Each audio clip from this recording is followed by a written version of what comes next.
ওনারা কোনো প্রতিশোধ প্রতিহিংসার রাজনীতি বিশ্বাস করেন না। তবে সামান্য কিছু অপছন্দ হলে মাঝে মাঝে আলিয়া মাদ্রাসার জানালা একটু ভাঙচুর করেন।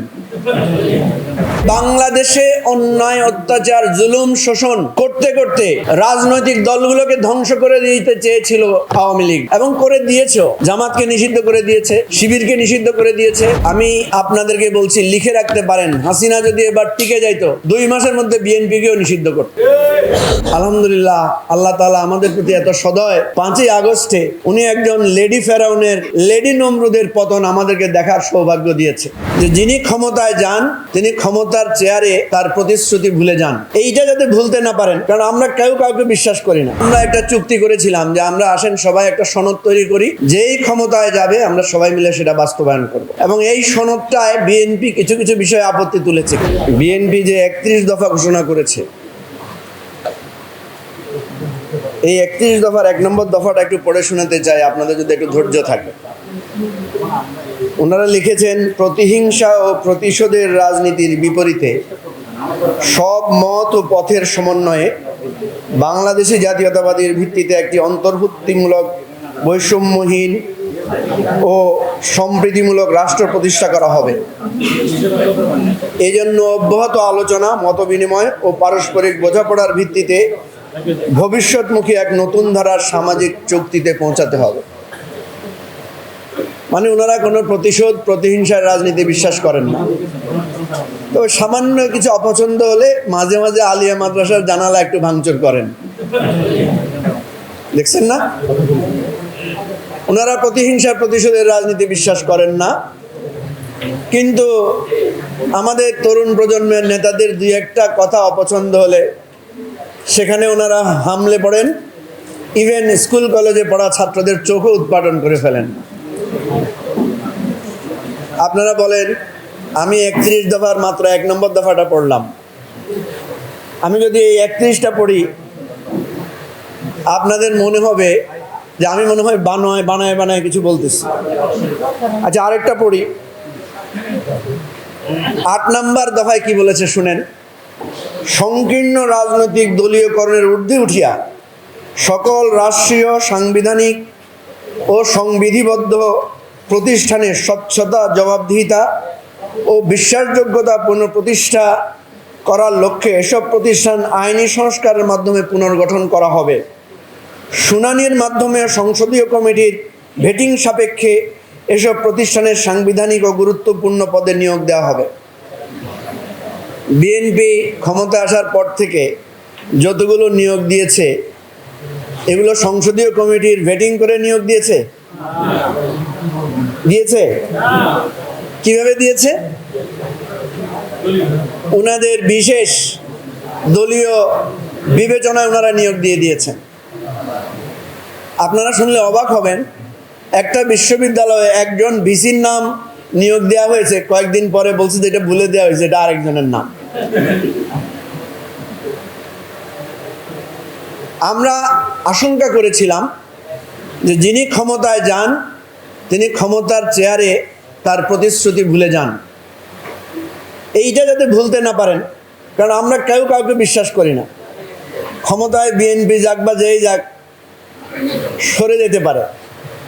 সেজন্য আমরা একটা চুক্তি করেছিলাম যে আমরা আসেন সবাই একটা সনদ তৈরি করি, যেই ক্ষমতায় যাবে আমরা সবাই মিলে সেটা বাস্তবায়ন করব।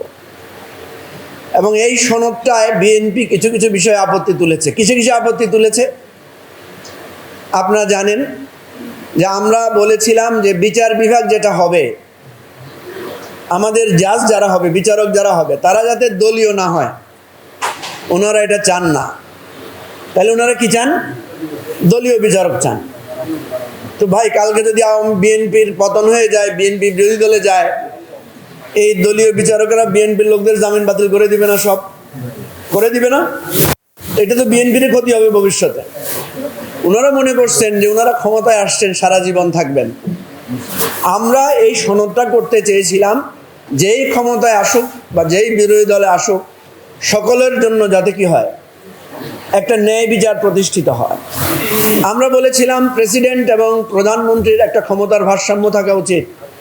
আমরা বলেছিলাম দুদক এমনভাবে নিয়োগ হওয়া উচিত যাতে এই দুদকে যারা দায়িত্বে থাকবেন তারা যাতে সরকারের বড় বড় কর্তাদের দুর্নীতি ধরতে পারেন।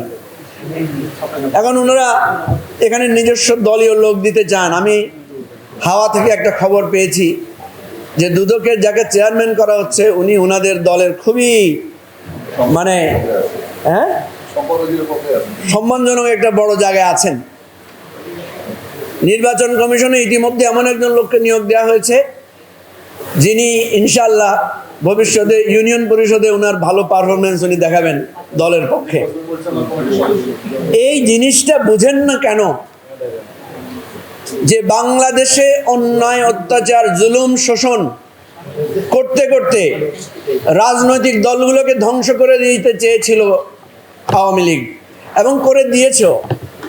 জামাতকে নিষিদ্ধ করে দিয়েছে, শিবিরকে নিষিদ্ধ করে দিয়েছে। আমি আপনাদেরকে বলছি, লিখে রাখতে পারেন, হাসিনা যদি এবার টিকে যাইতো 2 মাসের মধ্যে বিএনপিকেও নিষিদ্ধ করত। কিন্তু বিধির কি বাম, আমরা ফেরাউন দেখি নাই, আমরা নীল নদের কাহিনী শুধু পড়েছি, আমরা নমরুদের অগ্নিকুণ্ডের গল্প পড়েছি, কিন্তু দেখার সৌভাগ্য হয় নাই। আলহামদুলিল্লাহ, আল্লাহ তাআলা আমাদের প্রতি এত সদয়। 5ই আগস্টে উনি একজন লেডি ফেরাউনের, লেডি নমরুদের পতন আমাদেরকে দেখার সৌভাগ্য দিয়েছে। সুতরাং আমরা বলবো, বিএনপির এমপি মন্ত্রীদের প্রতি পরামর্শ দেব, প্রতি মাসে একবার জুলাই জাদুঘর পরিদর্শন করবেন। আপনারা একবার প্রতি মাসে জুলাই জাদুঘর পরিদর্শন করবেন, জুলাইয়ের ভিডিওগুলো দেখবেন। দেখবেন ওই ছবিতে যাদেরকে দেখা যায়, ওই রাজপথে যারা নেমে এসেছিল, কোনো পার্টির বড় বড় নেতারা নাই। রাজপথে যারা নেমে এসেছে তারা সম্পূর্ণ নতুন প্রজন্মের জনগণ। সুতরাং আপনারা আজকে যে কথা বারবার বলছেন যে 31 দফা একটি অক্ষর আপনারা পালন করছেন না, আপনারা জুলাই সনদ নাকি অক্ষরে অক্ষরে পালন করবেন। আমি অনুরোধ করব, 31 দফাটা ভালো করে পড়েন, 31 দফাটা ভালো করে পড়ে বাস্তবায়নের চেষ্টা করেন।